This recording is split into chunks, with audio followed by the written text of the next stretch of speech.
So the first section that we're going to be talking about today is exercise selection in strength conditioning.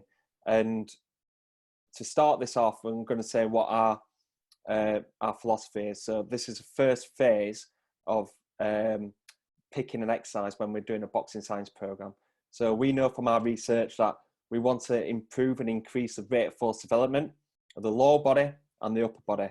We want to increase or retain trunk muscle mass, as this is the biggest physical contributor towards a punch. We know that we're part of the training jigsaw. So strength training is just one element of athletes' preparation. With boxing, they have to do the conditioning that probably comes before strength training. Also, they've got the technical work, the pads, the bags, and then they've got their sparring as well. Also, we need to limit the amount of muscular hypertrophy because they're in a weight category sport. And we want to reduce the likelihood of injury. We want to be working around these movement limitations to make sure that we're not adding extra stress to that athlete.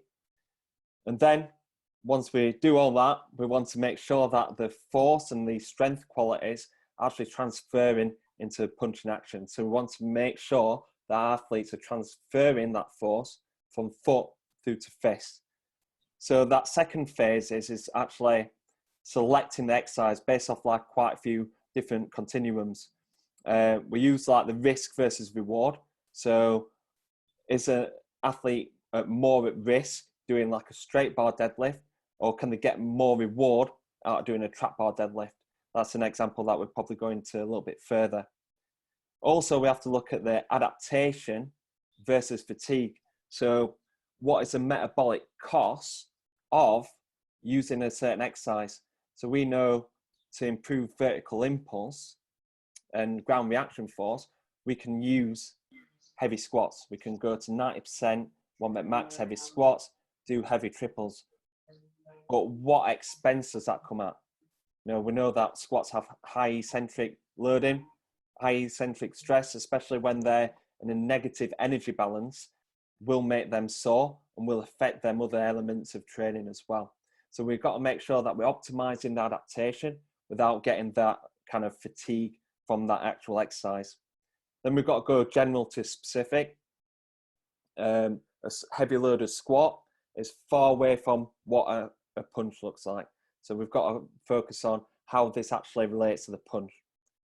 Also, max strength to speed. So where does it sit on the load velocity continuum? What are we wanting to improve in that athlete? Is that athlete needing to improve their maximum strength because they're a fast athlete but they struggle with higher loads?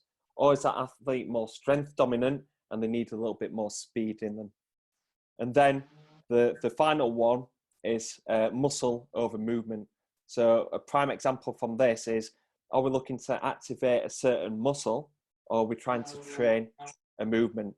And the main thing that we're going to say here is, like, I think I might have shared it in the group yesterday about an article on barbell hip thrusts. I might not have.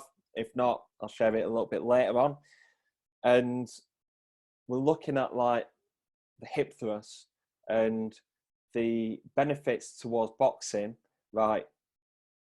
It improves hip extension forces, increases glute activation. This could transfer into more powerful hip extension. However, there's not many studies that have shown like basically the EMG activity of a punch and showing that an athlete actually engages his glutes during a punch.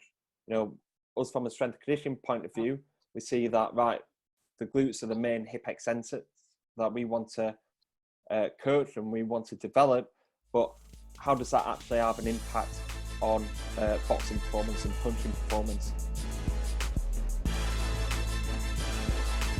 Rocky Balboa, the Italian style.